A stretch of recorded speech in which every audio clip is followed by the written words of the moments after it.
environment is for birth, and it does vary from, region to region. Sometimes you're going to need to ask about this, like, and I would ask your care provider when you go for your next prenatal visit, can I labor in different positions? Can I sit upright? Can I get on my hands and knees? Ask your provider if those are things that they're comfortable with. As a general rule, if you're delivering with midwives, this is routine. We have patients in all different positions to facilitate the baby's head dropping into the pelvis. If you're delivering with a physician, oftentimes they're not going to care about positions for labor, but they might care about positions for delivery. Because if they were only trained to deliver a baby in one position, that might be the position that they're comfortable with, and they may not want you to be in a different position. So that's a question to ask your care provider. Do I have to be on my back when I'm pushing? Can I push on my side? Do I have to deliver on my back?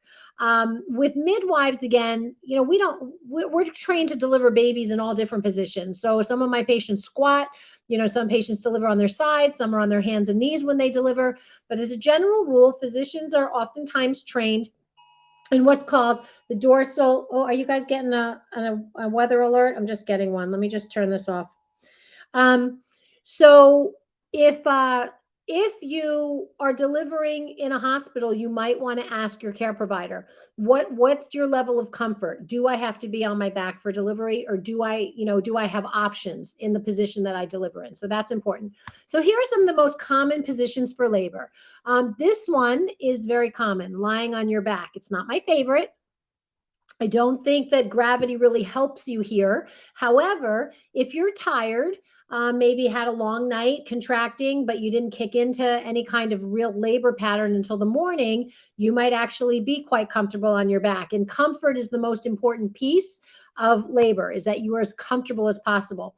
I do like this next position, the sitting position. Anything that keeps a mom upright will certainly help the baby to drop into the pelvis. So I do like that upright seated position. Sometimes you can be seated on what's called the birthing ball, which really just looks like, you ever see those Swiss balls if you go to the gym? They're just large inflatable balls, inflated to somewhere between 50 and 75 centimeters.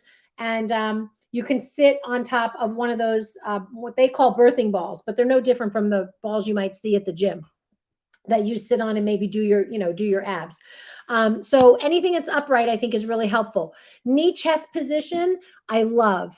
I think it's a really, really helpful position, especially if your baby is what's called posterior or sunny side up. Most babies, when they come down the birth canal, they come down looking at the floor.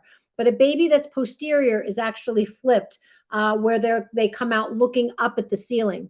A posterior presentation will usually present as excruciating back pain when you're in labor. And putting mom into this position, the knee chest position, will sometimes facilitate that baby rotating into what we call occiput anterior position, where they're looking down at the floor. That position is an easier position for mom to deliver in.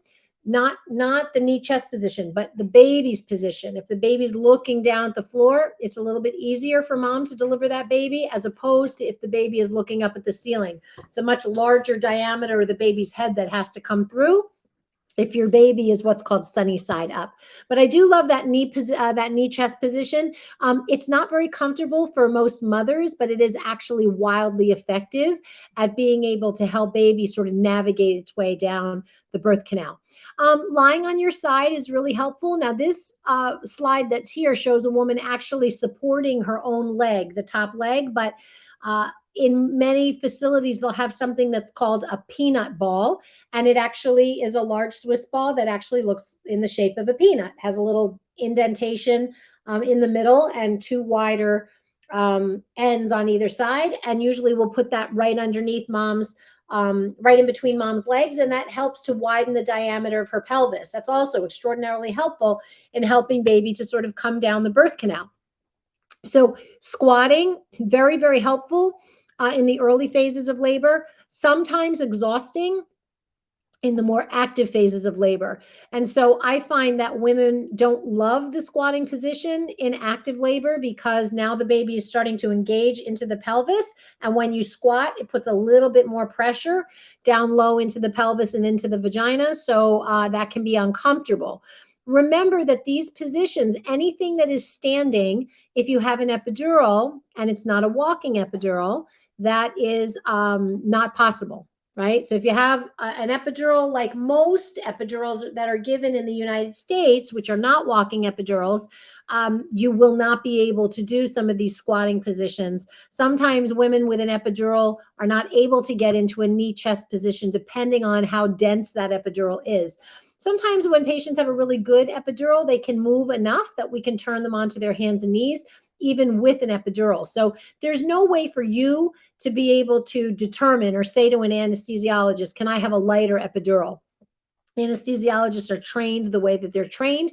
And excuse me, the medications that they use are what they use. So they will adjust dosages accordingly based on what stage of labor that you're in, or if there's the thought process that it might be a C-section. You know, as you move further towards labor, they may give you a slightly more medication. But as a general rule, the standing positions are not usually an option if you have an epidural. So that's important to know. Kneeling with support. Again, this is a tough position if you have an epidural. Most women don't have the strength in their legs to be able to hold their bodies up in any way. But if you're planning to go naturally without an epidural, it's a wonderful position for labor, just simply because, you know, gravity helps. So here's what we want you to remember. UFO. When you're talking about labor, UFO, it is best to be upright if that's possible for you. It is best to be forward, right? Not laying reclined on your back. It's best to be upright, forward, and the pelvis open. So if you can get any combination of those, I don't want you to think if you have an epidural that there's no way that baby's coming out from down below. That is not true. Of course, your baby can certainly come out from down below, even if you have an epidural. But you want to make sure, okay, what can you do? You might not necessarily be able to be upright when you have an epidural. You may not necessarily be able to be forward, but your legs can be open, right? We talked about that sideline position with the peanut ball. That is 100% doable, even if you have an epidural. I just had a patient yesterday in labor who had an epidural, and every half hour we would just turn her from one side to the other, and just having the peanut ball in between her legs widen the diameter of her pelvis helps the baby to be able to drop into the pelvis. So you want to ask your care provider. I know this slide says midwife, but ask your care provider to guide you with that. You know, if you need continuous fetal heart rate monitoring, like, are those positions available if you need to be monitored continuously? And I would tell you, yes, all of those options are available, even with continuous monitoring. So on our resource page, which you will get a link to, we do have a video on the different positions that are available in labor. Okay, let's get into our pain relief options. We had talked about that before, okay? There are different ways to relieve pain in labor. Some are more helpful than others, and it all depends on what your pain tolerance is in labor. And I would tell you, you don't know what your pain tolerance is going to be until you get there. So you may think you're great with pain. I want to do this completely naturally, and then get it to be 6, 7, 8 centimeters, and you think I can't do it. Like, I need something, and that's okay. It is okay to relieve pain in labor. I hear people say all the time, there is absolutely no medal for doing it naturally. And while that's true, it is very important for some women to have a completely natural childbirth. And that is okay too, right? Whichever way you choose to do this, to me, whatever way makes you feel the most empowered at the end of the experience is what I want for you. And I don't want birth to be traumatic. I think that there are definitely circumstances where women are either, I don't know, maybe coached by somebody else, whether that be their partner or a family member. Their own mother went naturally, and so they feel like their daughter should go naturally. Sometimes I find that, you know, women who really, they don't really want a natural experience, but they're kind of doing it for everybody else. can be really traumatized by the birth experience. You should never be traumatized by something that is the most sort of natural experience that you could go through. And I don't mean natural, meaning no pain relief. I mean that your body is meant to do this. Your body is meant to be able to have babies. That's what we were designed to do. So I don't feel like birth should ever be traumatic for women. It should be hard, yes. It should be challenging, yes, but it shouldn't leave you with a feeling of being traumatized. And so I think that we have to set up our expectations the right way. All right. So I went off on a little tangent there, but let's get back. Okay. So what are some of your pain relief options? We're talking about sort of natural childbirth without using medication for pain. We're talking about heat, right? Heat can be really helpful. Hydrotherapy, that's a bath or a shower. Your breathing is really important. Very relaxed posture, right? Not breathing like this up here, relaxing your shoulders. Your facial expression should be relaxed. When I see women doing this and they're trying to breathe, they're not relaxed, right? So you have to be able to, slow your breathing down, slow in and then out, right? Very slow, controlled breathing. Changing your positions can be very helpful. Doing some kind of visualization, mindful meditation. There's all kinds of videos on YouTube. There's all kinds of apps, the Calm app. I know a ton of different apps that are Simply Being is another one, which are really helpful to just put you in a headspace where you can relax. I find people who practice yoga on a regular basis actually do quite well in labor because when you think about the practice of yoga, you have to find comfort in the presence of physical discomfort. Your body is physically uncomfortable, but you are training your mind and through your breath work to relax those muscles that are super tight in the different postures. So yoga practitioners actually do very well in labor because they are used to finding comfort in episodes of physical discomfort. There is something called water injections, and it's not done by every provider. If you're delivering in a birth center, it is quite likely that your provider will offer you this option. But in an area of your low back, oftentimes a little bit of sterile water or saline can be injected into the low back, not like an epidural, but in a sort of pattern formation that can provide usually short-term pain relief, and up to an hour or so of pain relief. So you might want to ask your provider, do they ever do water injections, or is that something that's done at the hospital where you're delivering at, or the birth center? Is that an option for you, water injections? Then we talk about, what are some of the complementary ways that we can relieve pain? Things like acupressure, super helpful. There is an area right in between your thumb and your forefinger that if you take your opposite hand, thumb, and bend your index finger and apply steady pressure during a contraction right there, then oftentimes that can help relieve the pain of contractions. And what's the idea of that? Is that magic? It's not magic. It's the idea of training the brain to actually focus on a different area to relieve the pain of labor. Also, taking your hands, and partners, you can do this. You can take your hands and press them right against mom's hips during a contraction. Very steady, long, steady pressure on mom's hips while she's having a contraction. That will oftentimes relieve the pain of contractions.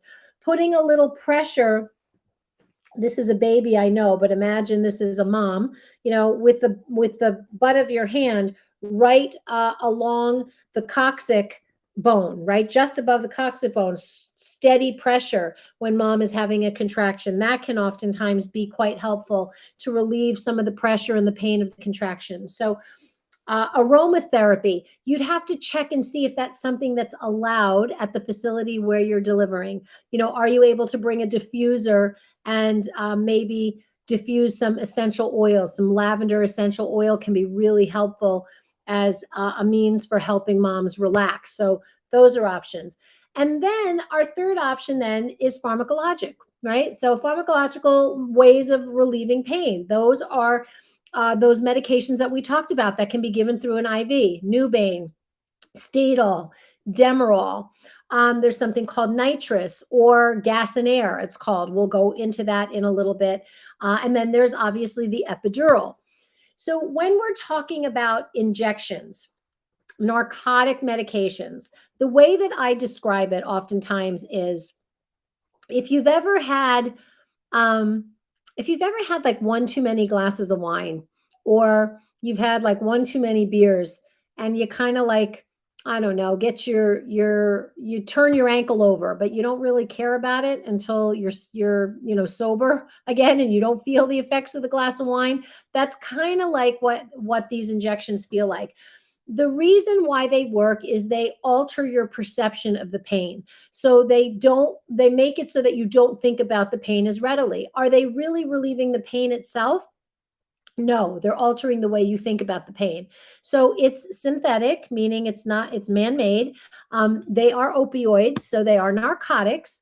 Okay, they are very suitable for the very early stages of labor, and they work quite well. They last for about an hour and a half to 2 hours. If you're in very, very early labor, sometimes they will last longer than that, 3 to 4 hours. They do oftentimes cause some dizziness. They can cause some nausea. So oftentimes we give them with an antiemetic, which is an anti-nausea medication.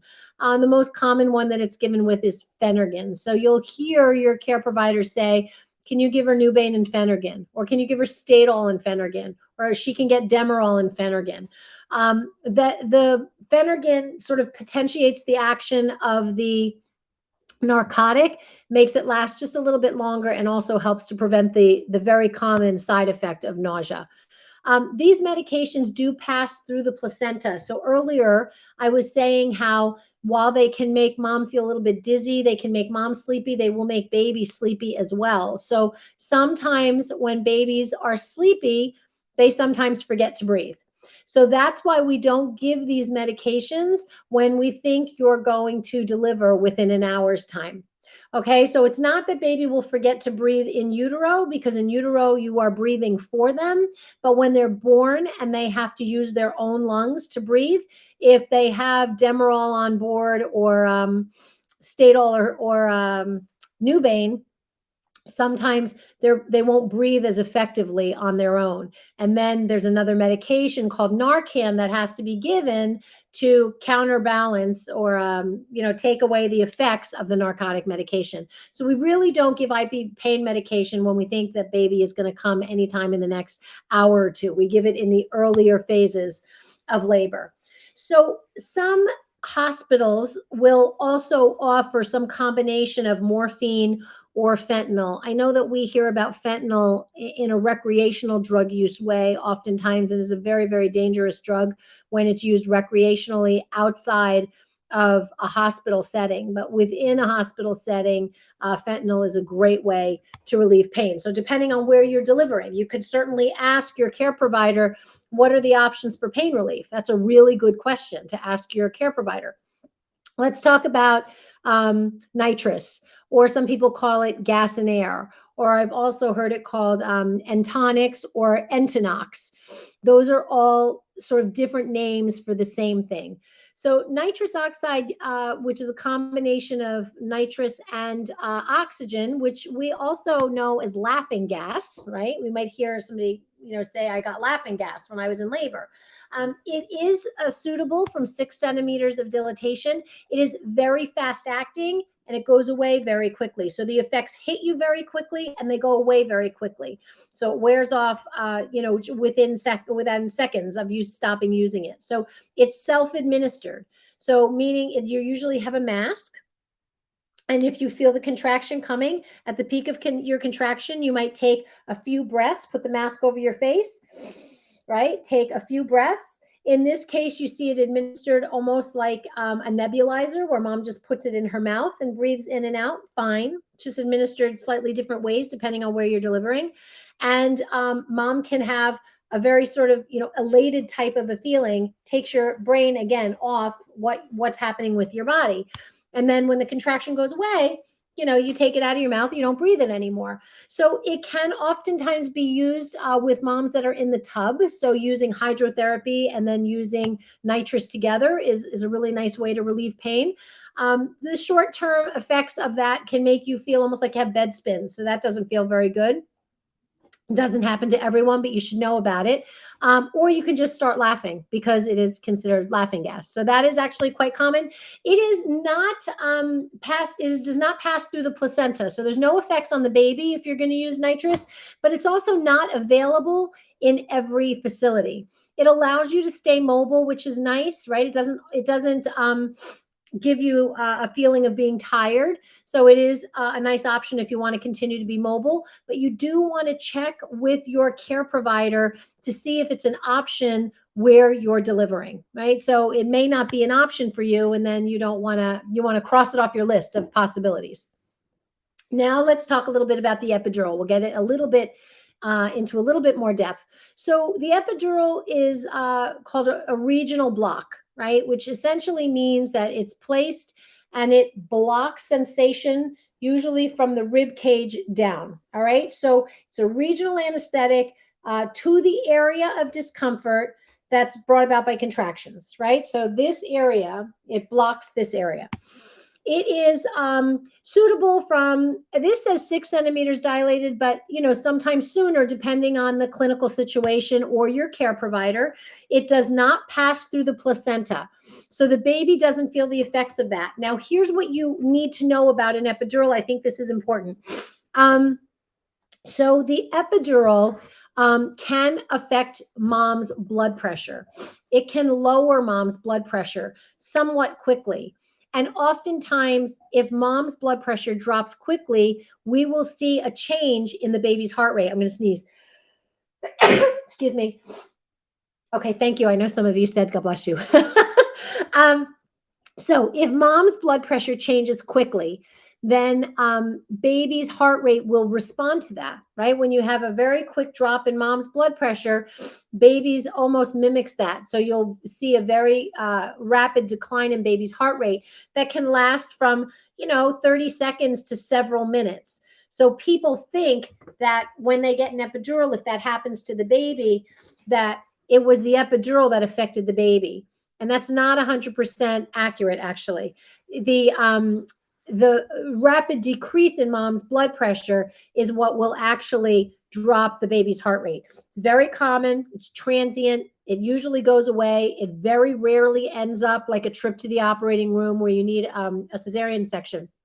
So the medication that's used in the epidural does not get to the baby, but sometimes you'll see a little fetal heart rate drop when you get an epidural simply because it drops mom's blood pressure.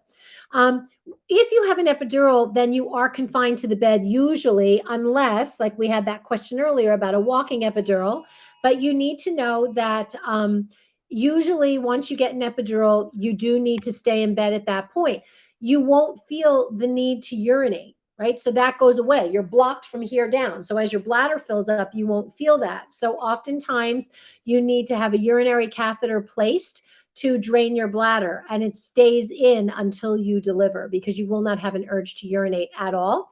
IV fluids will continue, and then the baby will need to be continuously monitored because an epidural has been placed. So those are all factors that you just kind of need to have considered. You will not feel the IV, or no, I'm sorry, the epidural, rather the urinary catheter. You will not feel the urinary catheter being placed, and you won't feel it in. So it really doesn't bother you because the sensation is blocked from the rib cage on down. So the effects of the epidural will last post-delivery, even though the epidural is usually removed after you deliver. The medication effects for several hours. You'll be very comfortable for several hours after you deliver with an epidural. And then there's also what's called a PCA, which just means patient-controlled analgesia option with an epidural, which means that the epidural is placed, and I'll show you how in just a moment, but there's always an option with the anesthesiologist will give you like a little button to push, If you feel like the medication is starting to wear off and you need a little bit more, you'll have that button, you just push it and you get an extra dose of medication. You can't give yourself too much, meaning you can't sit there and go like this because you're like, I don't want to feel anything. I want to keep getting more medication. You can't do that. There's a timeout on that. So usually you can give yourself a dose, every however many minutes, every half hour. That's set by your anesthesiologist. Every 20 minutes, every 40 minutes, your anesthesiologist will set that limit of how often that, as many times as you press the button, it'll only deliver an extra dose of medication every X number of minutes. Okay, so this is what an epidural catheter placement looks like. You will sit at the bedside. Your nurse will oftentimes tell you if you can just cross your hands and either put them over your chest or put them down at your waist, or your nurse will stand in front of you and you will hold on to your nurse as if you were hugging your nurse, or sometimes your partner can stand in front of you and you'll hold on to your partner. More often than not, it's your nurse. The anesthesiologist is going to clean off your back. If you look at this picture, let me get my pointer so you can see on the bottom right. You see this area of yellow, that is just betadine, and that is what the anesthesiologist puts on your back to clean off your back. And you can see here the anesthesiologist working. They're just finding the right space in your spine. So it goes in between the vertebrae in your spine. Initially, what they do is they push to find the right space. Once they find the area along the spinal column where it's going to be placed, they will inject some medication, lidocaine usually. Lidocaine is similar to Novocaine. If you've ever been to the dentist, it completely numbs you, but it does sting when it's going in. So it feels a little bit like a bee sting. To me, that's actually the worst part of the epidural is the numbing medication. And you'll be asked to drop your shoulders, put your chin to your chest, and push your spine out as much as you can towards the anesthesiologist. And that opens up the vertebrae of the spine. You'll have to hold that position while the epidural is being placed. A good anesthesiologist can put in an epidural catheter very quickly. The entire process, start to finish, is probably about 10 minutes, but the actual placement of the catheter is a small portion of that. A lot of the time that's taken up is cleaning off your back, putting the drape on your back, removing the drape, taping the epidural catheter. But if you look here on the left, you'll see anesthesiologist is working to place the catheter. Look here, top right, anesthesiologist has found the right space and now is getting ready to insert the medication and the catheter in and of itself. And then here is just everything's been removed. The drape's been removed, and you can see the catheter in mom's back. And then this part of the catheter will actually come up, usually be taped to mom's back, come up, and there'll be a little port that kind of sits right here that will be attached to a pump. So the whole process is very quick. It is very effective at relieving pain. But let's talk about some of the benefits and the risks of getting an epidural.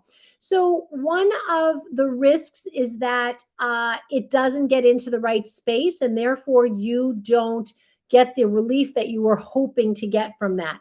That doesn't happen very often, but it is something you need to know about. Because if you're just expecting complete pain relief and then all of a sudden you don't get it, it's really disappointing, right? So that is one of the risks, is that the placement is not perfect.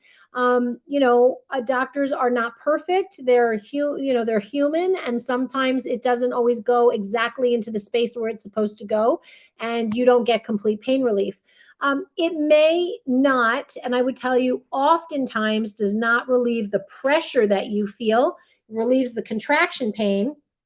Doesn't relieve the pressure that you feel as the baby actually ends up dropping into the pelvis, or if you have what's called back labor. Remember, we said with a posterior presentation or a baby that's sunny side up, the baby's spine lays against the maternal spine, and that can cause a tremendous amount of backache. An epidural does not block that sensation, so you may still have that backache, but you're not going to feel the pain of the contractions any longer. There is a slight risk, and it is only about 1%. So 99 out of 100 people who get an epidural will not have this happen, but there is a chance of something called a spinal headache, which is treatable. Some of the spinal fluid that's in the spinal column actually leaks out when the epidural is placed, and that can result in a very severe headache after the epidural catheter is removed. And it is treatable. And we usually treat it with a combination of IV caffeine, IV fluids, and then something that's called a blood patch, which is essentially almost like another epidural procedure where blood is actually put into that space to kind of close up that space so you don't get that headache anymore. But it is treatable, but it's quite painful when it happens. So a spinal headache is something that the anesthesiologist will talk to you about. Here's the part about the blood pressure. We talked about an epidural can cause a very sudden, rapid drop in mom's blood pressure. So your blood pressure does get monitored much more frequently when you have an epidural in place. And that is quite common. It can go off as quickly as the blood pressure cuff that you'll have on your arm can go off as frequently as every 2 minutes while the epidural is actually being inserted. And then it goes off every 15 to 30 minutes after that.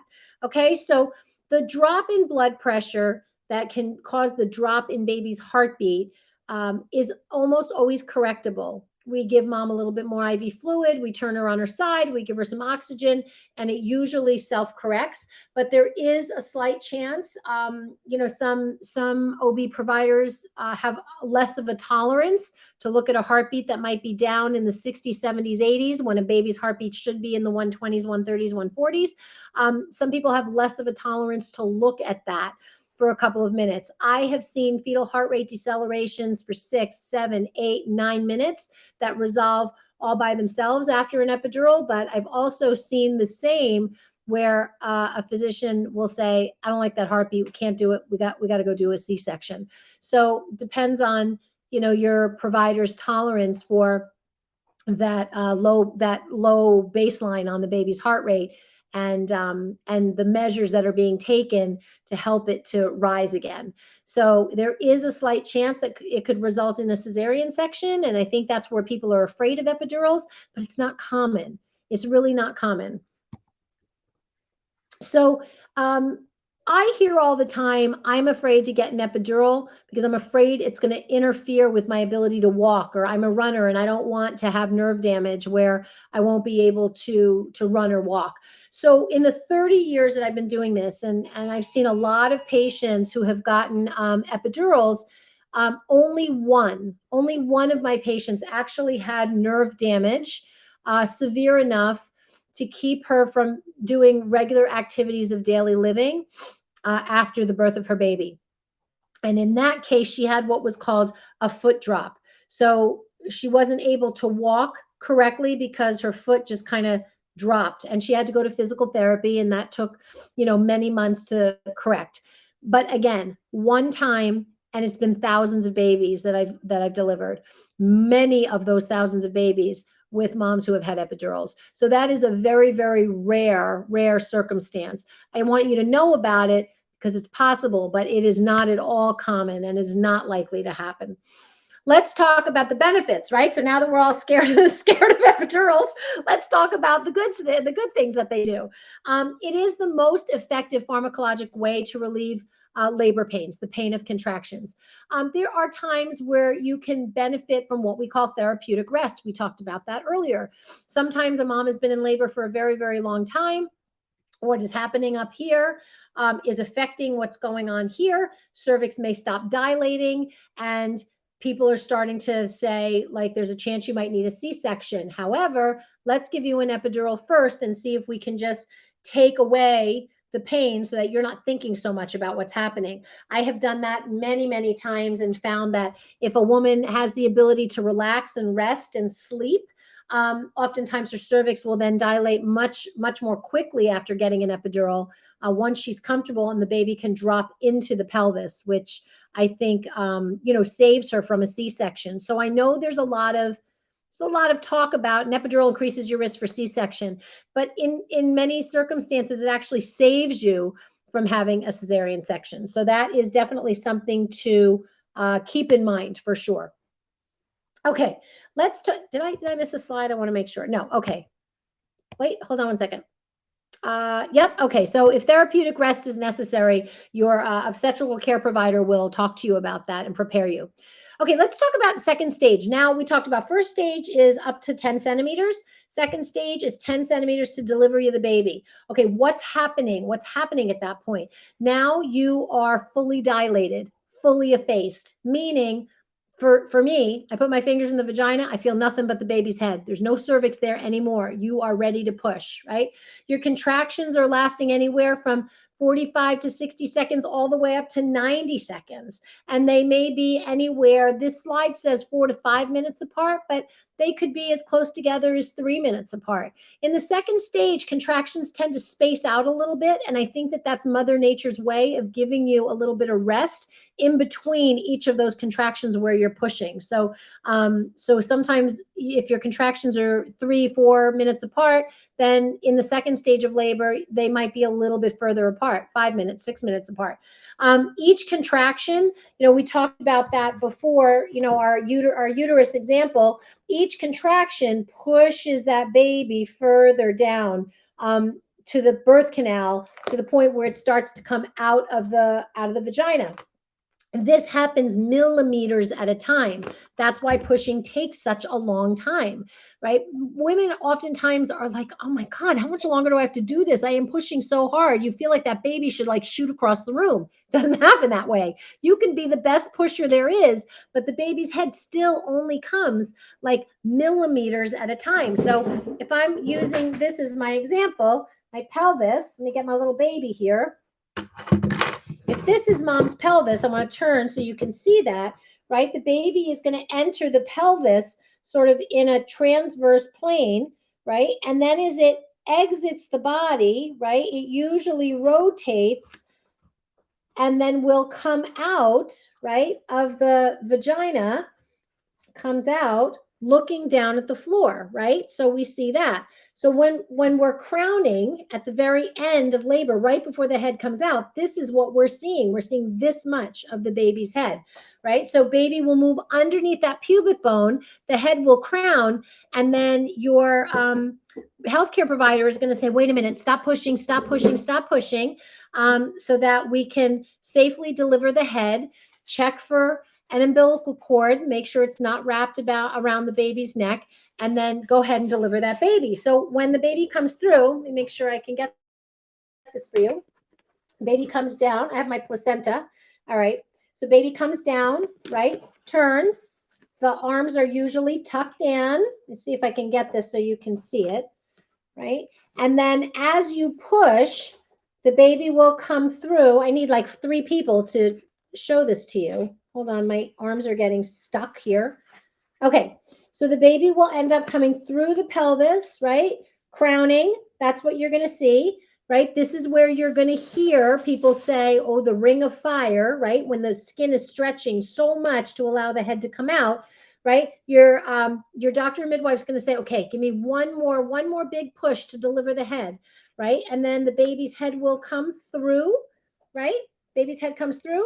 The baby's head will turn one way or the other in order to bring the shoulders out. And then you're going to have the doctor or midwife will feel to make sure there's no umbilical cord here. They're going to say, okay, give me one more big push. And the baby then is delivered moving down and then ultimately up, right? And oh my gosh, it's a boy or it's a girl, and there's your baby. Okay, so that's pretty much, it's like the very quick Reader's Digest version of how it all happens, how the magic happens.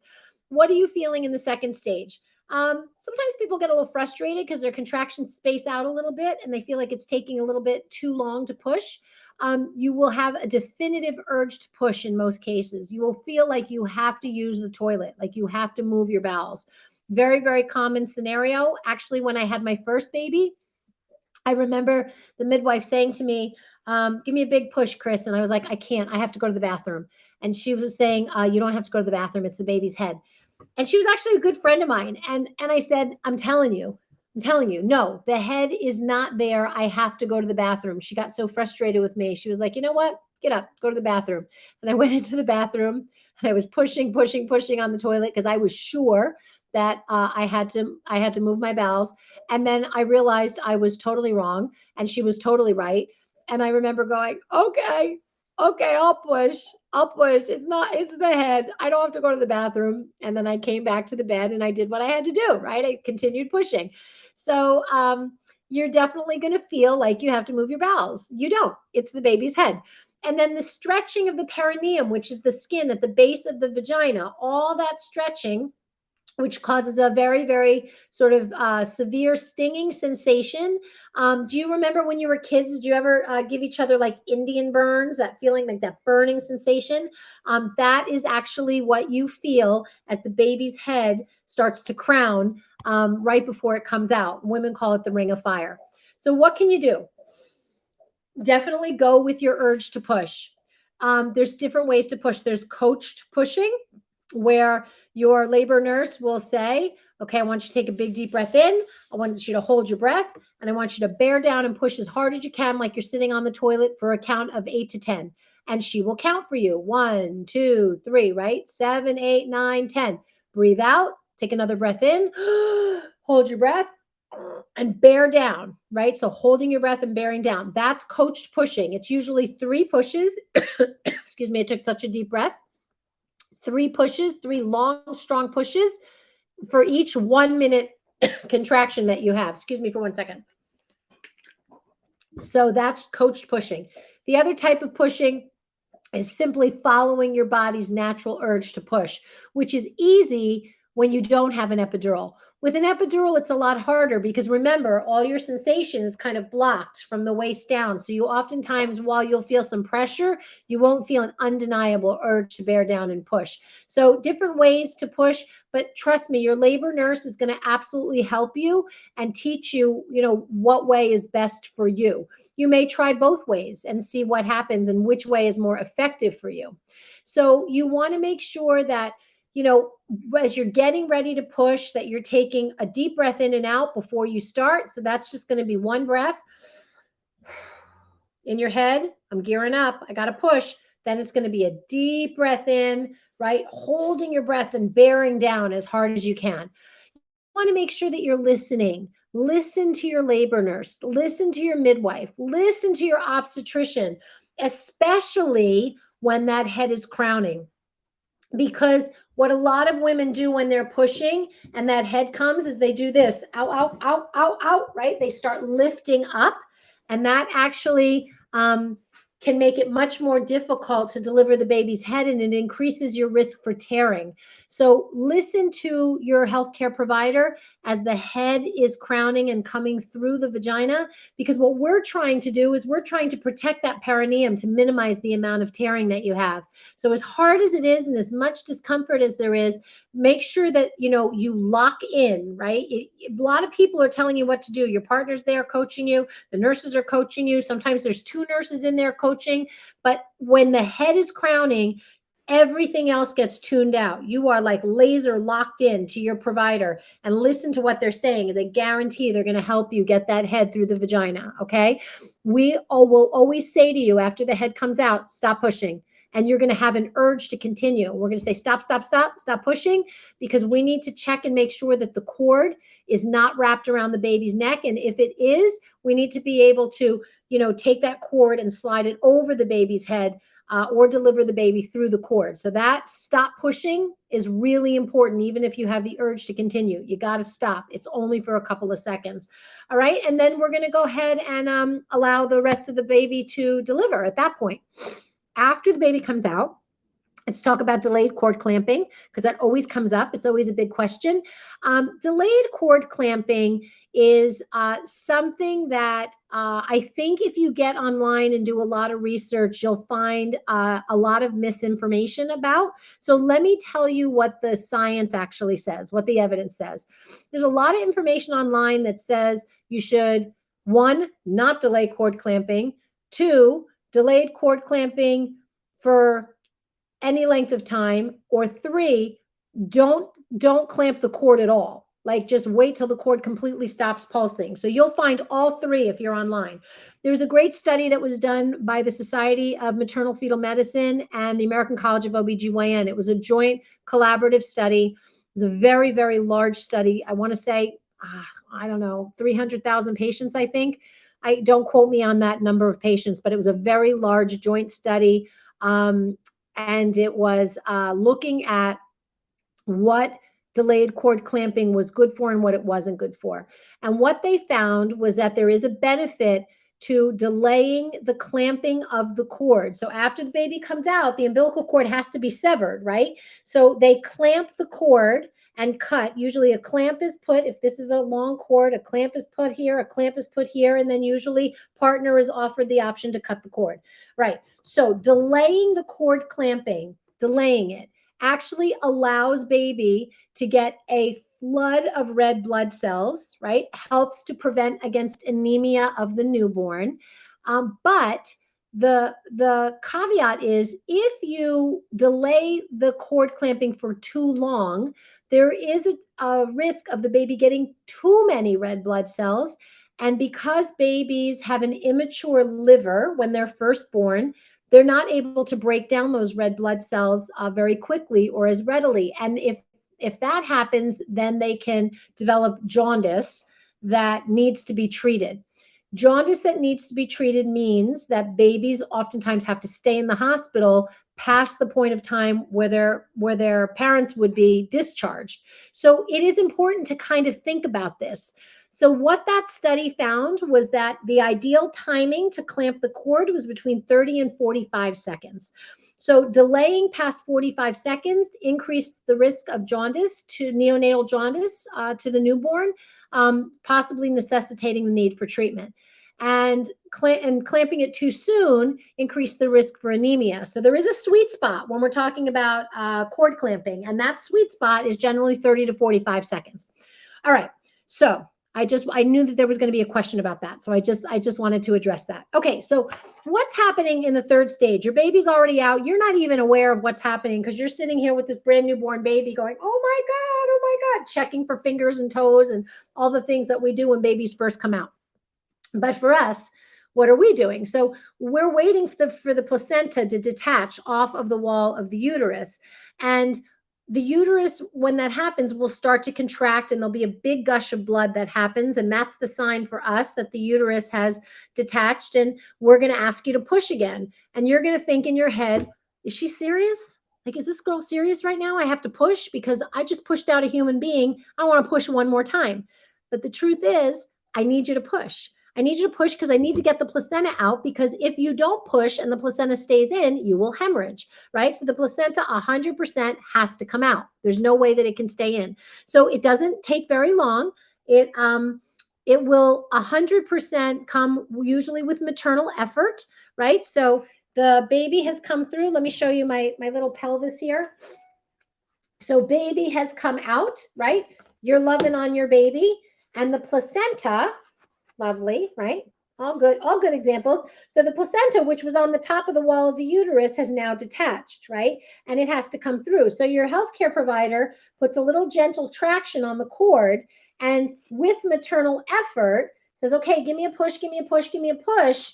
And that placenta should deliver completely intact. You're pushing, your healthcare provider is just guiding, sort of steering the placenta out, and that's it. Third stage of labor is over. Now, sometimes what happens is this cord can actually pop off and the placenta actually stays inside. Now there's nothing for us to help the cord out. Or help the placenta out. Without maternal effort, if you're exhausted, you can't push, whatever, somehow this has to come out, right? So there's two ways. You either go to the OR and this gets taken out, or, and no joke, I'm dead serious, your provider, and I've had to do this before, has to go in, all the way in with our hands up to our elbows into the vagina. Is it possible? Yes, it's possible, right? Go all the way up, peel this right off the wall of the uterus, and then pull it out manually, right? That hurts like I can't tell you what. It hurts, right? You would need pain medication for that. If you didn't have an epidural, you might get one just for that. Or we dose you up with a lot of IV pain medication and then go up and have to manually remove the placenta. Obviously, that's not ideal. So, when your provider says to you, I need you to push down, I really need you to give me a couple pushes just for the placenta, as tired as you are, just go ahead and do it. Just go ahead and do it because it's much easier to deliver the placenta on your own than to have us go up and get it. Okay, so when your placenta is detaching, you will definitely feel some contraction, some cramping. That's common. And then you'll see that sudden gush of, or you won't see it, but you may feel a sudden gush of bright red vaginal bleeding. So what are the things that you can do? Usually, in most circumstances, you'll have the baby on your chest at that point. So baby will end up right here on your chest. You may not even be aware that any of that's happening, right? So what I say is go ahead and focus on your baby. Oftentimes in the hospital, they will give a little bit of Pitocin to help your uterus contract a little bit more. That will facilitate that placenta coming out of the uterus. You could put your baby to the breast if you want to breastfeed. That will also stimulate that oxytocin release, which will help your uterus to contract a little bit. So those are all options to try to help the placenta to come out all by itself. But know that there is something called active management of delivery of the placenta to prevent against obstetrical hemorrhage, right? We don't want the placenta to stay in. That increases the risk of bleeding, risk of hemorrhage. Obstetrical hemorrhage is the number one cause of death, maternal death in any country, but certainly here in the United States. So it is a common practice in the U.S. to actively manage the third stage of labor, and that is to give mom a little bit of Pitocin to help the uterus contract, to minimize the risk of hemorrhage. There are moms who say, I don't want any Pitocin. It's not something that I want. And I say, you certainly have the right to request that. But then you might want to put your baby to the breast just to be able to help the oxytocin release. Okay. Okay. Let's talk about after the birth of the baby. Usually baby goes from the vagina right onto your chest. Sometimes what happens with baby is they go, if they're born by C-section, they'll be in a little bit of an isolette while mom is being repaired, right? The abdomen is being repaired. So if that happens, that a little bit of time, there's a little bit of a delay before mom can get her baby. But the golden hour is that first hour after birth. And what you want to try to strive for is get the baby to mom's skin to skin to mom. And do the first feed within the first hour. That's ideal. Does it happen in every single situation? No, it doesn't, because sometimes babies need to go to a special care nursery, or they end up having to, I don't know, maybe stay in a recovery area and mom is still in the OR. So, ideally, that's what we want to do. If it's possible and mom can't get baby skin to skin, then partner can just undo their shirt, right? And put baby skin to skin on partner. That's an option too. Hold on, you guys, for 1 second. I'm going to turn my mic off for one.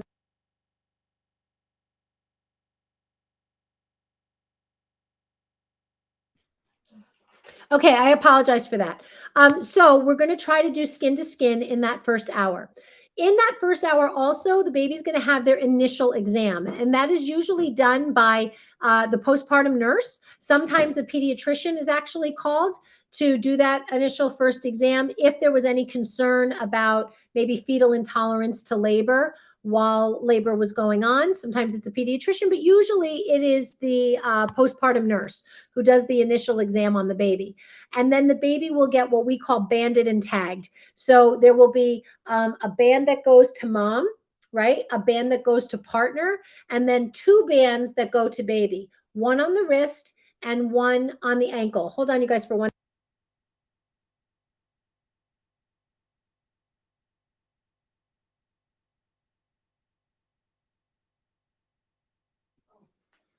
I'm sorry, you guys. There's like a really severe weather change here, and I just needed to tell my son not to drive because all of a sudden it's starting to snow pretty crazy here where I am. Okay, so banded and tagged. So the baby's bands will match the bands that you have and your partner has. And every time the baby is brought to you, the nurse is likely going to say, can you read the numbers on your band? And that will match the numbers on the baby's band. And that way, if your baby ever leaves the room in the hospital, you will know when the baby is brought back that it is your baby. All the numbers match. And so you'll have to read those numbers off. So that will happen initially in that first hour, the bands and the tags. Baby doesn't leave the room. Baby's with you. They get banded and tagged in the same room as mom. There's also in many hospitals a security tag. It looks like a little square. I don't know. You ever see those tiles, those GPS things, those little tiles that tell us where our wallet is if we lose it, or our keys. It looks very much the same, and it just goes usually along the baby's ankle. And if you're on a unit that is locked, if you get too close to a door, the entire unit will shut down because of that little security tag. So the security tag gets removed. It doesn't hurt the baby in any way. That'll get removed before you leave the hospital. There is something called vitamin K and erythromycin, either eye drops or eye ointment, that is oftentimes given in the first hour after birth as well. So what is it for? Babies don't make vitamin K on their own. Vitamin K helps babies to clot their blood. It is an important shot to be given after babies are born. Some parents don't want it given, and I certainly respect that. I understand. But what the most severe thing that can happen from a lack of vitamin K is that baby can end up having a spontaneous brain bleed, a brain hemorrhage. And you would never know what that looks like because you don't see bleeding. It actually looks like just a somewhat unusual lethargy oftentimes in a baby sleeping too much or not really feeding all that well. And we wouldn't necessarily pick that up as anything being completely abnormal when we're brand new parents because we're new parents. We don't know. So what vitamin K does is help babies to clot their blood and minimizes the risk of that brain hemorrhage from happening. So I do think it's an important piece of the initial first hour after birth.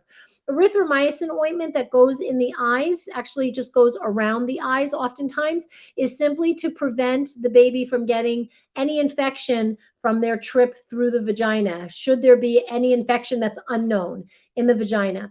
I did have a parent couple who decided not to use the erythromycin ointment. And again, it's your choice, but there was an infection for mom, and baby ended up having to stay in the hospital for 7 days on IV antibiotics. So it's a very low risk intervention that actually can prevent, some kind of longer intervention sometimes. So I do want you to think about it.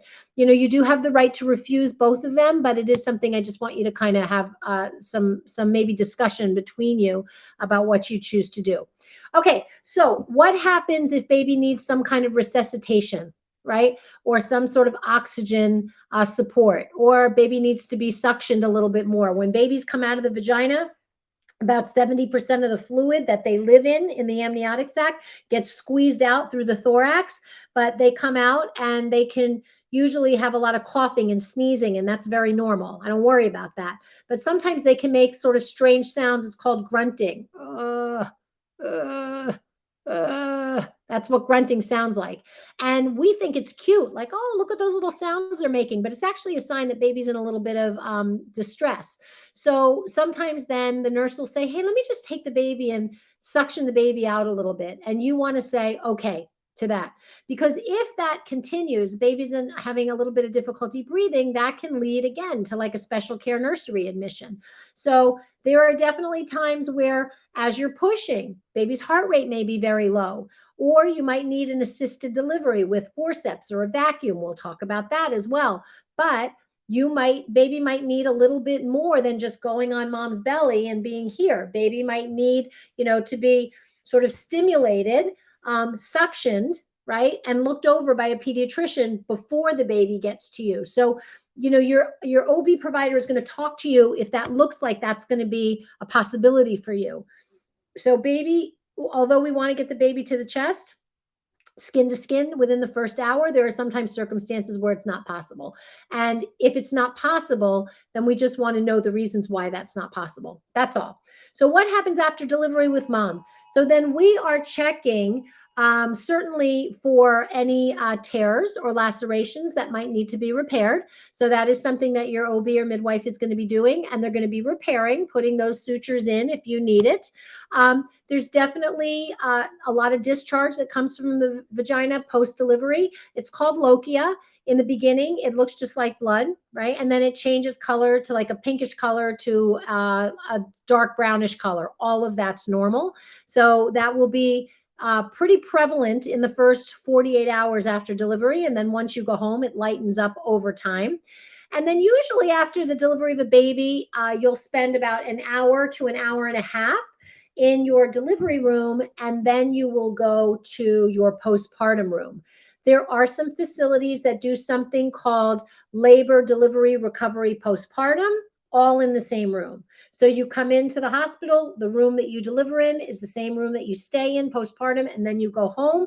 Some hospitals have gotten away from that model simply because there's only a certain number of units or rooms on the unit, and they can't turn the beds over as fast. So more hospitals have gone to labor and delivery, and then you're transferred to a different unit. If you're delivering in a birth center, it's a little bit different, right? You'll come in, you'll deliver the baby in the birth center, you'll stay for a few hours, anywhere from 4 to 12 hours at a birth center, sometimes 24, and then you guys will go home. So your stay will be a little bit shorter if you're delivering in a birth center. So postpartum care. What does postpartum care look like? Okay, so your nurse is going to show you ways to take care of the perineum, to take care of your bleeding, and also show you like postpartum care of the breasts. If you're breastfeeding, it's a little different than if you're bottle feeding. If you're bottle feeding, there's not much you need to do with your breasts. But to care for the perineum, especially if you have stitches, usually we'll use witch hazel pads. They usually come in a round container. You will get those at the hospital.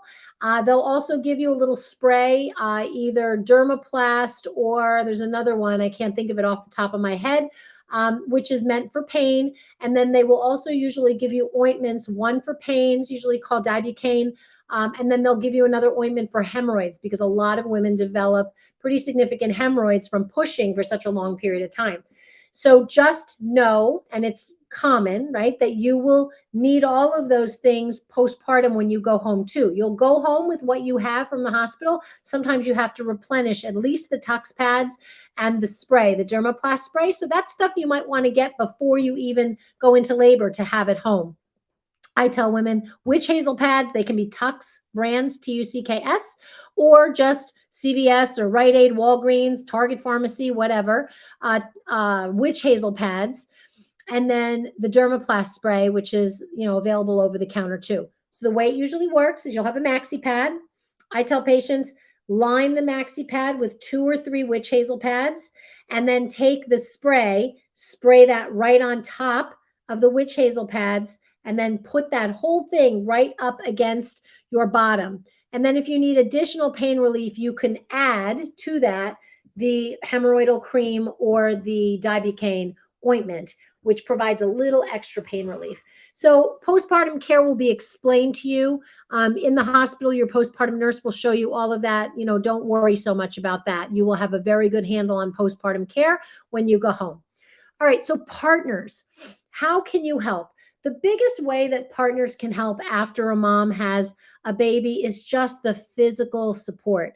The baby care support, let me change the baby's diaper. Let me help reposition your pillows if mom is going to breastfeed. Let me help hand the baby to you if you're going to bottle feed or breastfeed. That physical support is really, really helpful. Let me bed if you need to get out of bed and use the bathroom. Just really being there, and a lot of communication. How can I help you? What can I do? Right? The emotional support. This is what I'm going to tell you. After a woman has a baby, for the first couple weeks, we're like a little different than what you know us be, right? There's a big, huge drop in our hormones. So we can be everything from really irritable to really sad to somewhat ambivalent about baby care. Those are all things that you'd want to kind of have a open line of communication. How are you feeling? you're doing a great job. Is there anything that you need from me where I can help you? Babe, you're amazing. I cannot believe what you just went through. Constant emotional support, because we're in pain, we are tired, we are sometimes traumatized by delivery. Like, all of those things are very normal feelings. And we normalize women's feelings after delivery. Not all women feel totally bonded to their baby when the baby first comes out. Some women are like, whoa, this is not, I do not feel anything towards this baby. I'm not saying that that's 100% normal, but there are some women that feel that, and their bond develops over time. So we need to be able to vocalize what we're feeling. And the best way you can do that as a partner is just to be like, how are you feeling? Do you feel comfortable with the baby? Do you feel like you don't have any interest in taking care of the baby? And if the answer to that question is yes, I don't feel like I want to take care of that baby, that oftentimes requires a phone call to the midwife or doctor, just to kind of have them on alert that postpartum depression might be, this woman might be at risk for postpartum depression. So that's something to just kind of, partner, know that's something you're looking for. Information support. One of the best, and I'm going to say this postpartum, one of the best support organizations is called Postpartum International, PPI. Postpartum International, which is a really, really great support network of therapists, postpartum support groups, lactation specialists, all to be able to offer support to mothers in the postpartum period who may be struggling a little bit. So partners, how can you help in labor? You can have somewhat of an idea of what mom's preferences are for her birth, right? Birth preferences, but with flexibility. I think the hardest thing is when women give their partners carte blanche to speak for them in labor. And I know that you can have a great bond and say, if I can't talk for myself, I want he or she to speak for me. But that person, with all due respect, is not feeling what you're feeling. So again, there needs to be that some communication or safe word or something that you have between the two of you, right? That is a way of communicating, so that if other things are being suggested, right, that there's a note of flexibility there, right? Meaning, I just had this happen not too long ago, where I had a partner, a husband, who was a chiropractor and was really against his wife having anything at all. He really wanted her to have a very natural labor, and she wanted it too, but she was really struggling. And I knew she needed something for pain. And we went with their plan as long as possible. And then I had to pull him out of the room and talk to him and say, listen, I know what you want. I know what she wants, but I'm telling you, she's having trouble. And the best support that you can give is when I come in there and I mention pain relief, is that you can open the door for her to say okay to pain relief, because you guys have had this plan that there was going to be no pain relief whatsoever, and she's not making it. She's going to feel like she failed, and that's going to set her up for postpartum depression. Does that make sense when I say that? So if you're one of those couples that is like, this is the only way this is possible, you can get yourself into trouble down the road when you're actually in labor, and then mom ends up feeling like she didn't do it right. There's no right way to have a baby, right? The only right way to have a baby is to have a baby, whatever way it's going to come out, right? And you want to be, partners want to be as supportive as they can possibly be to help their partner do this in a way where she doesn't feel like she failed, right? Do it in a way where she feels empowered at the end of it. Super, super important. So I want you to remember that. All right. So guys, we're going to open up the live chat, and I want ideas really from partners. Like, what do you guys think might be super supportive? And I have another question and answer period coming, so I don't want other questions. We'll do that in a second. But like, just let's open up that chat. Type in, like, are there some things that you think that you could do to kind of help your partner, when she's really struggling? Let's see.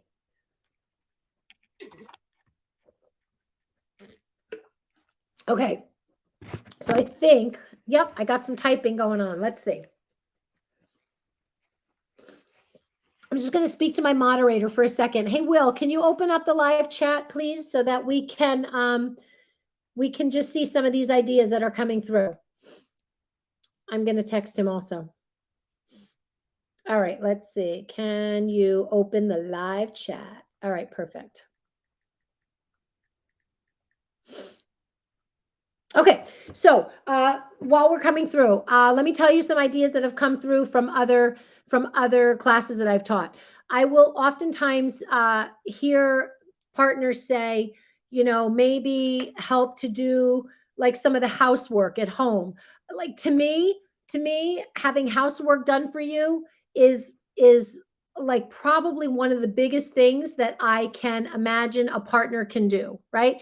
Do the dishes, do the laundry, run out to the grocery store, like do everything that you can do to help so that all mom has to do when she's at home is take care of the baby. Really for the first 2 weeks, that should pretty much only be what we as birthing moms are worried about. We should only have to worry about taking care of the baby. That's really the only thing. So all those little things that you can do to try to help are super helpful for sure.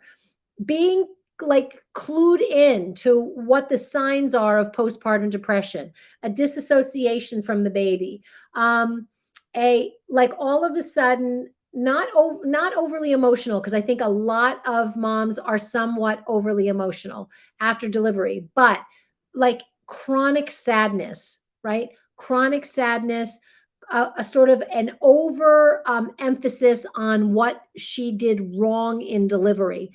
I don't ever want to hear a woman talk about what she did wrong in delivery.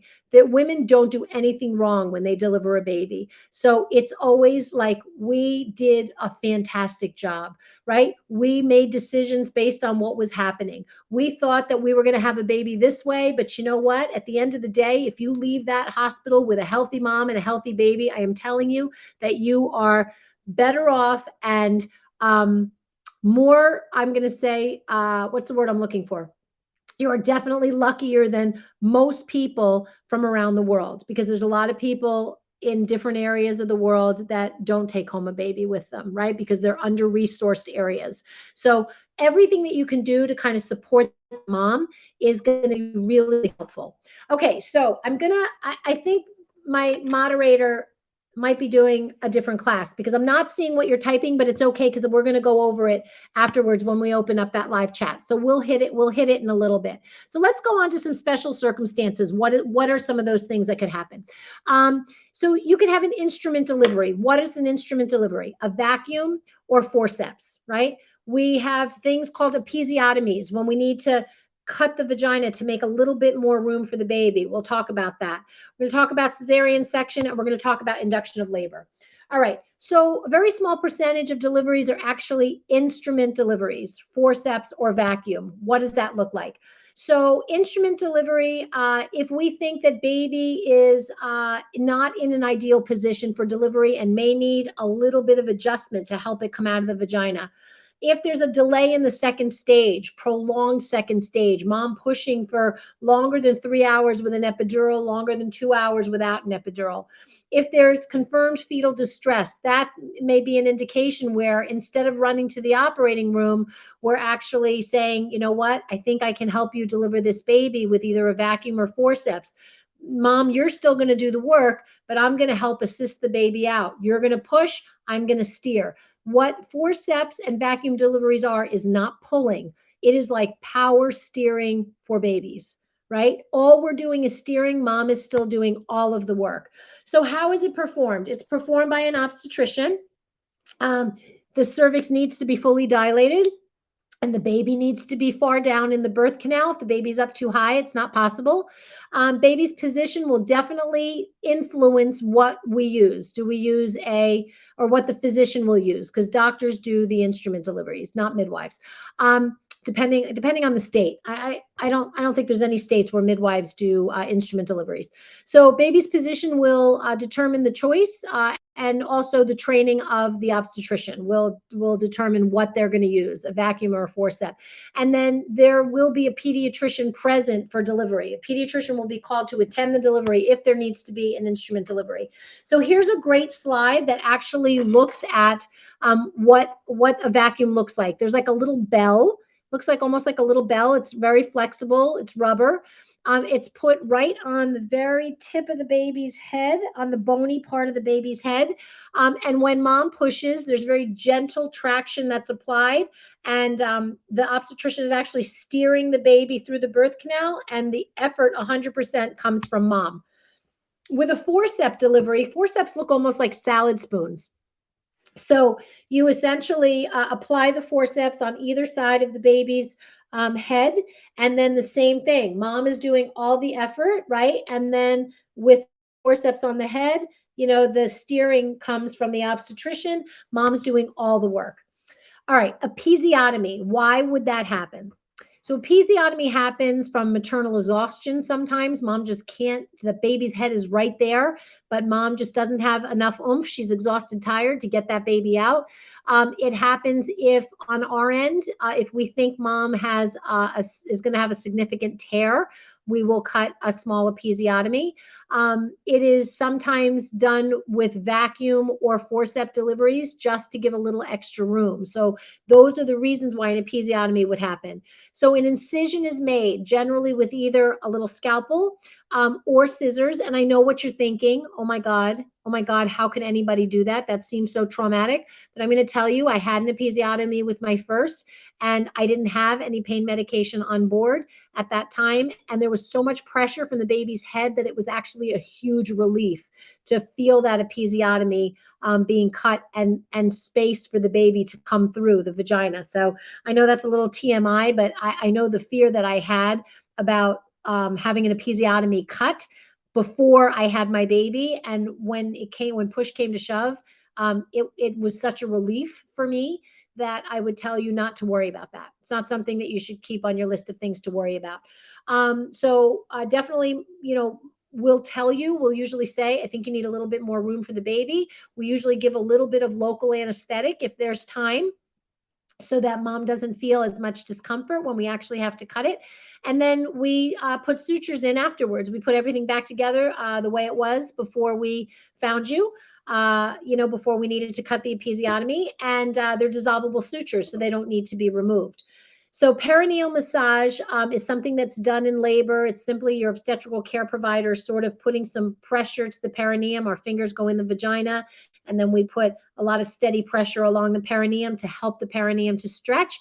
And oftentimes that decreases the need for an episiotomy. You might want to ask your care provider at your next prenatal visit, do you do perineal massage? Is that something that you do routinely, or do you cut an episiotomy routinely?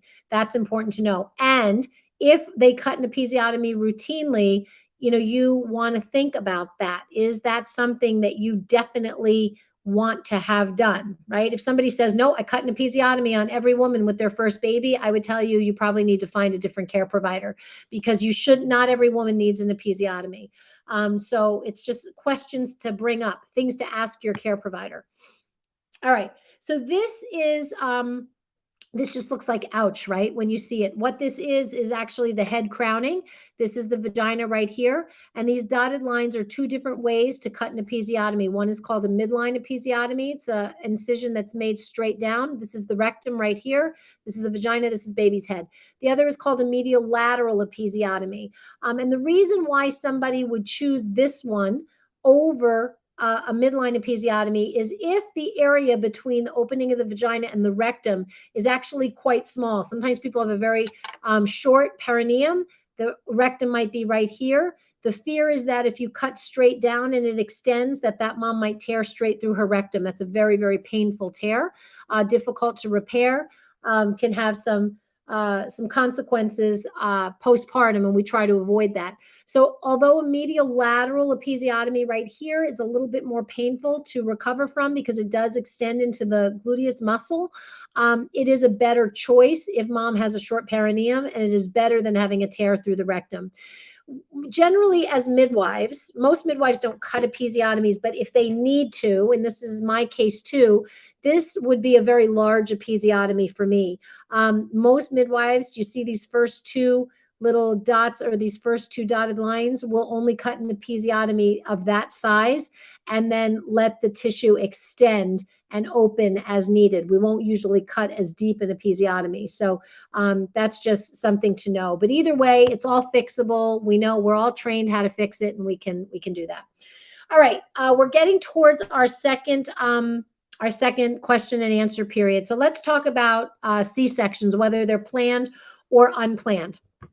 So in the US, and this number, about 32% of births in the US are actually births by C-section, whether they're scheduled or they happen because of a failed labor. It's actually quite a high number. There's been a push in the US to bring the primary C-section rate, which just means C-sections in a first-time mom.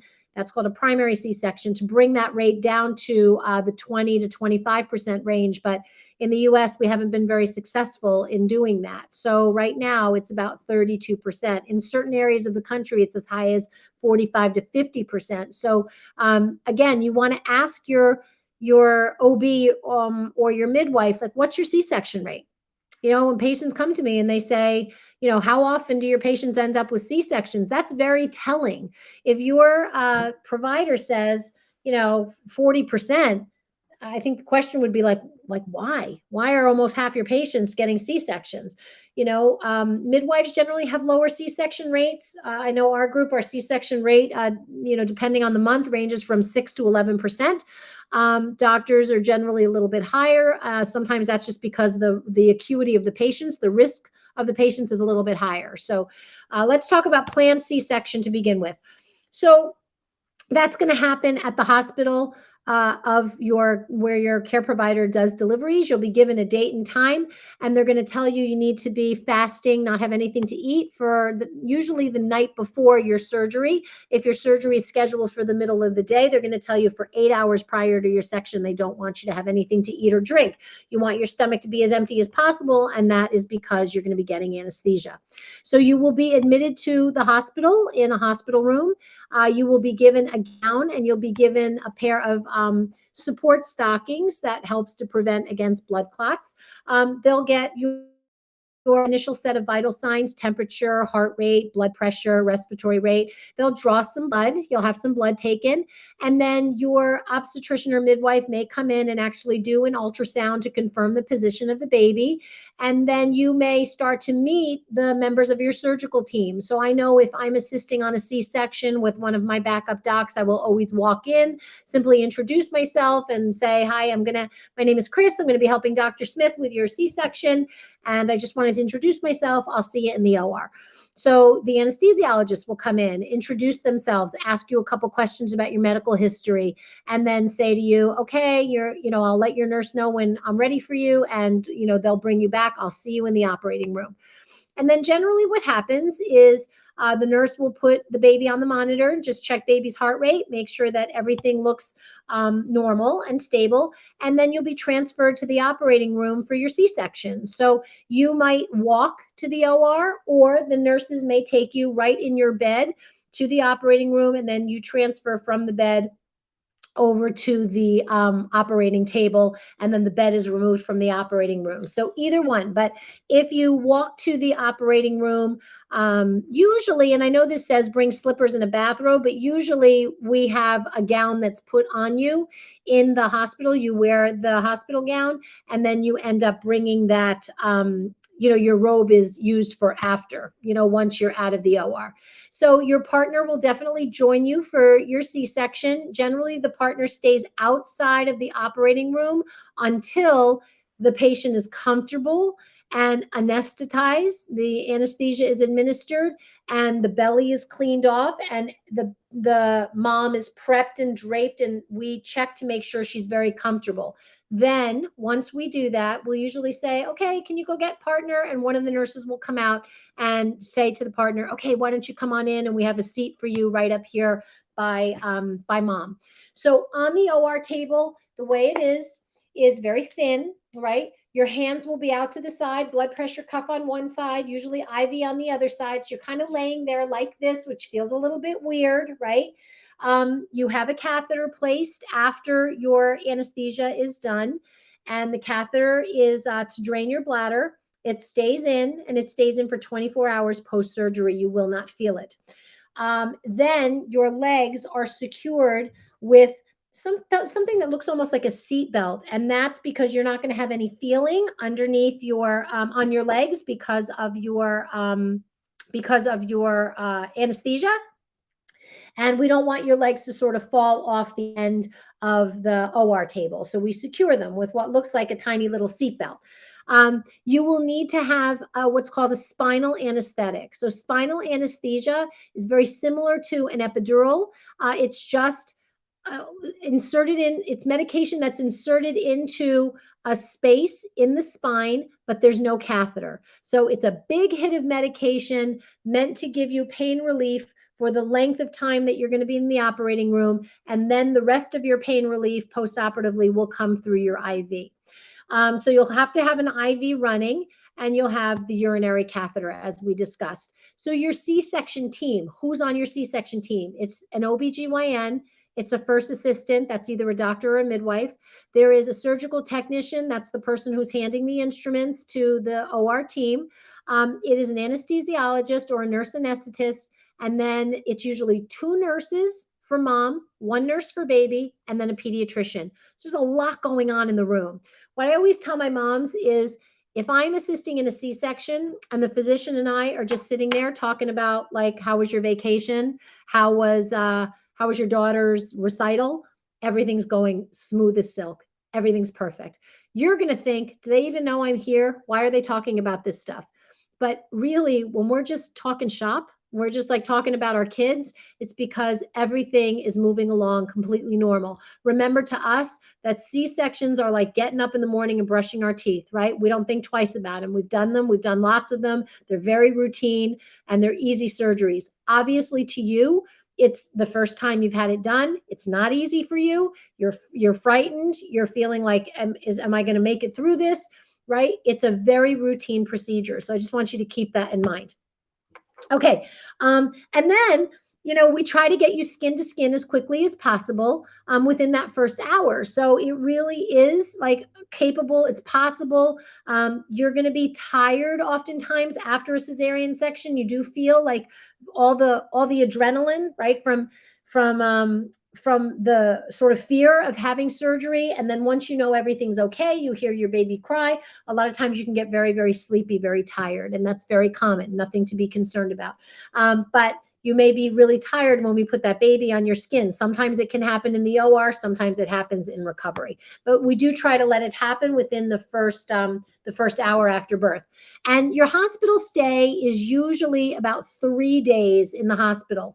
The day you deliver is your delivery day, and then you go home either on post-op day 2, 3, or 4, depending on your care provider and your insurance. Let's talk about unplanned C-section. All right. So you're in labor, you're totally expecting to have a vaginal delivery, and something happens. Baby's heart rate drops. We can't get it to come back up. And now we've said, okay, we got to go to the OR, and we got to go quickly. So that's scary for moms, right? You have been pushing maybe, right? And baby just simply won't come. It will not budge. And now we're starting to see signs that baby's just not going to come through the vagina. Then we're going to say to you, listen, this baby's not coming. I don't want to risk the chance of a baby. We push it and the baby's head comes through and the shoulders get stuck. That's not a safe situation.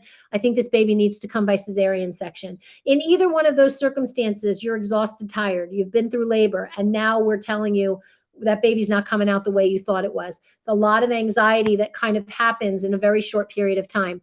So again, in the case of an emergency, things happen very rapidly. The nurses are usually saying, okay, your partner, I need you to put this on. I need you to put these scrubs on if you're going to come into the OR. Okay, mom, we're going to put an IV up if you don't have one. We're going to give you some medication, antibiotics before you go into the operating room. We're going to run that in very quickly. We're going to give you a medication that you're going to take very quickly that's going to neutralize acids in your stomach. It tastes very, very sour. I need you to swallow this quickly. We're going to disconnect all of the monitors and we're headed to the OR. Now, sometimes if it's really emergent, your partner is not allowed in the OR. if we need to do a C-section very, very quickly under general anesthesia, because mom does not have an epidural in place, partners are not allowed in the operating room when general anesthesia is being administered. So then that would be a situation where the nurse midwife or the obstetrician would say to you, this is an emergent situation. She's going to be fine. I need you to sit here and wait, and I will come and let you know as soon as everything's done. Okay. Now, yes, is that scary? It's scary, no doubt.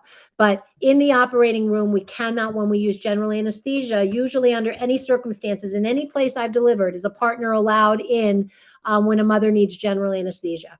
So that, just know that that is a possibility. So if somebody says, I can't have you in the OR, that is not the time for your partner to start throwing punches at people because they're like, yes, I'm going in. That's our plan. Birth plans go by the wayside when there's emergencies like that. So when we and most of the time that's not the case, but I want you to know that there's a chance it could be, small chance. All right, so when we do a C-section, incision is made in the very low part, just about where, like if you were wearing a bikini, where the top of the bikini would be. The incision is small. It's about like that big, maybe 6 inches from one side to the other.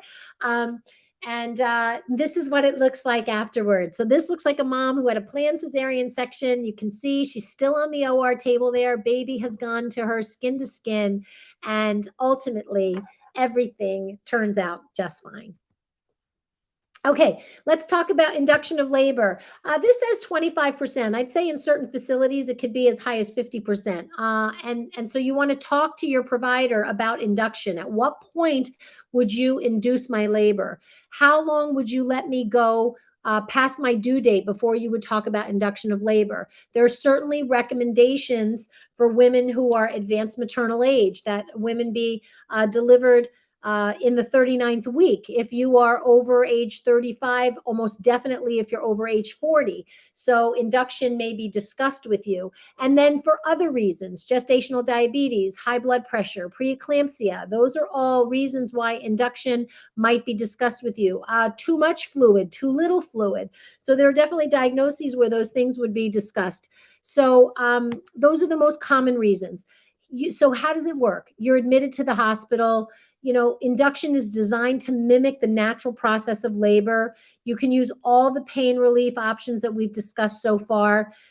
We use medication, misoprostol, which is called Cytotec, either orally or vaginally to sort of ripen the cervix if it needs to be sort of softened so that we don't need to use as much Pitocin if need be. We talked about the little suppository that could go in the vagina. That's called Cervidil. That's something that's used to ripen the cervix. And then there's also called cervical ripening balloon. And that is something I told you earlier. We insert a little catheter and then we inject some saline into that catheter. It blows up a balloon and it helps the cervix to sort of slowly stretch over time. And then once your cervix is ripe, we use Pitocin, which is simply a man-made form of the hormone that your body normally makes. So how can you try to avoid induction? How can you try to avoid going overdue?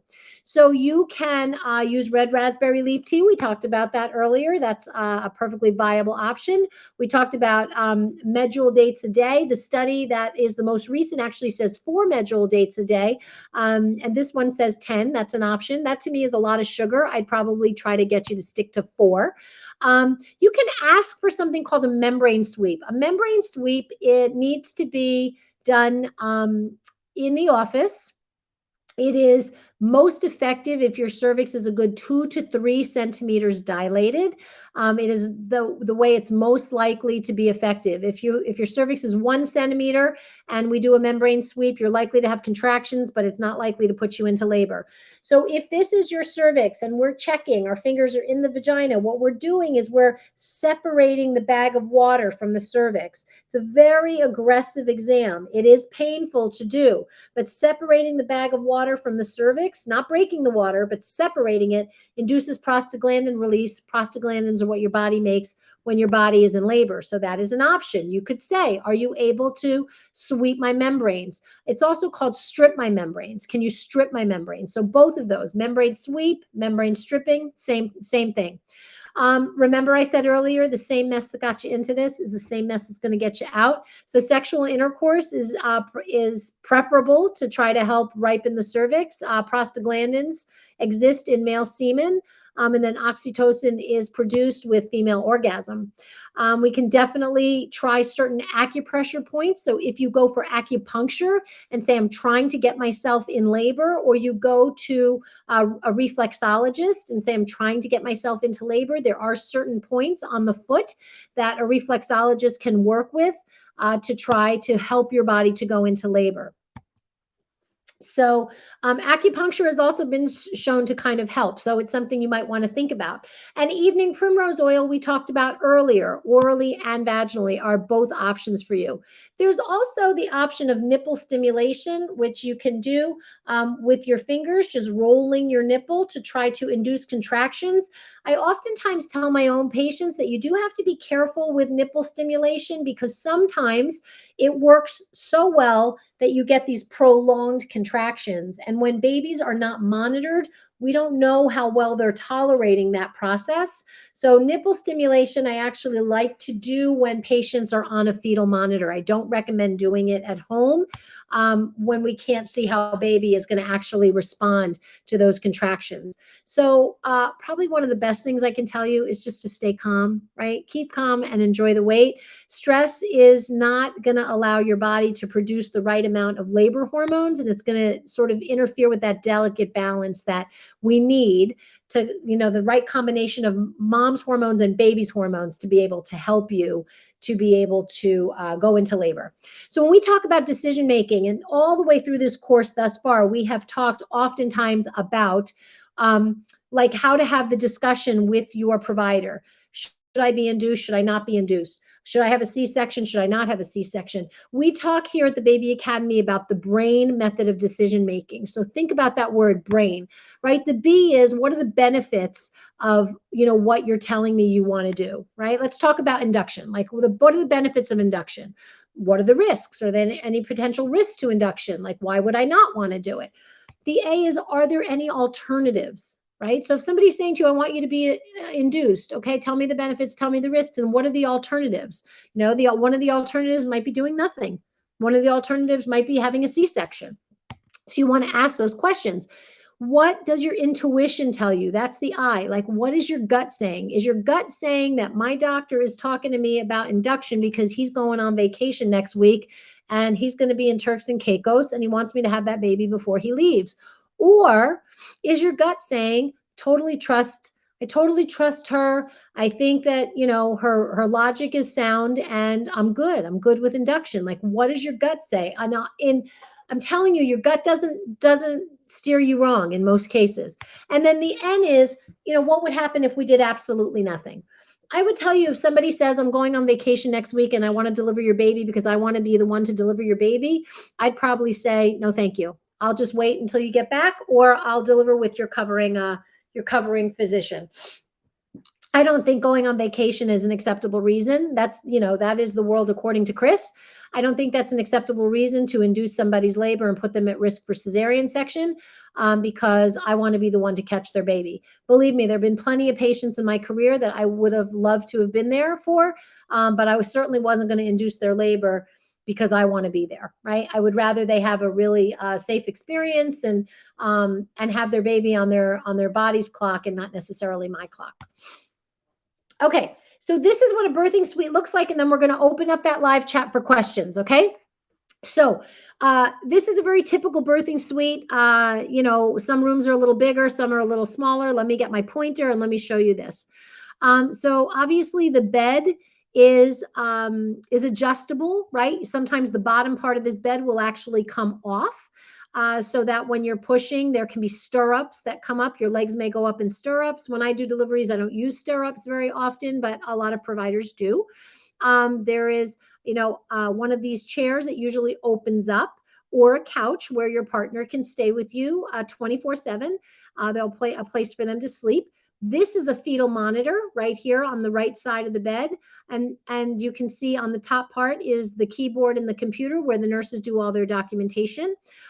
You can't see this very well, but this is an IV pole right here off to the right.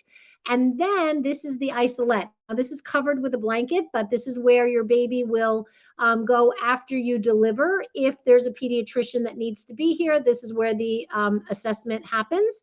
There's a mirror in the room because sometimes patients really like to watch their baby being born. That's an option. And then above your bed is all the other equipment that we might or might not need. You know, these are all plugs for IV poles if we need. And then there's oxygen that is right here. This is to open up the flow of oxygen. So this is a very typical labor and delivery suite. This is likely what you'll see when you check into the hospital. If it's a birth center, sometimes they have like just a regular bed, like a full-size bed, and it doesn't look as medical as this. It looks a little bit more homey. And those of you that are delivering at home know what your home looks like. So that's where, if that's where you're choosing to deliver. Okay, look at this sweet baby here. We are going to open up the live chat, and I would love to take your questions on any questions about birth and potential complications. And I want to make sure that this chat gets opened. Okay. Okay, looks like we're right on. So let me see some of those questions that will come through. It'll take a minute or so. All right. Okay, let's see. All right, all right. So, recommendation on Lamaze classes. So Lamaze, this is a great question from Jen. So Lamaze is a very particular type of breathing, right? When we're in labor, and it's also a lot of what happens in Lamaze classes. Actually, we cover here in this class. So the Lamaze sort of style of childbirth education is really more focused on breathing. We do have videos on breathing that we send to you. So you might be, if you pay for a Lamaze course, you might actually be getting a lot of what we do in this class. And we send you the information about breathing. So I don't necessarily think you need to do both. I always tell my patients, listen, the truth is you've been breathing since you came out of your mother's uterus. So you don't need that much more counseling about breathing. And the nurses are so skilled at being able to help you, relax and breathe in the way that's going to be really helpful when you're in labor. Nurses are super good at that. The other thing that you might want to think about, if you want to try to go naturally, is to think about hiring a doula.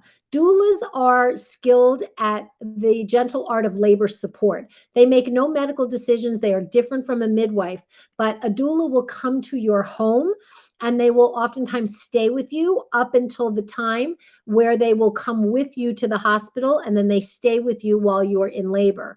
So doulas are a tremendous support for laboring women, especially women who want to try to labor naturally.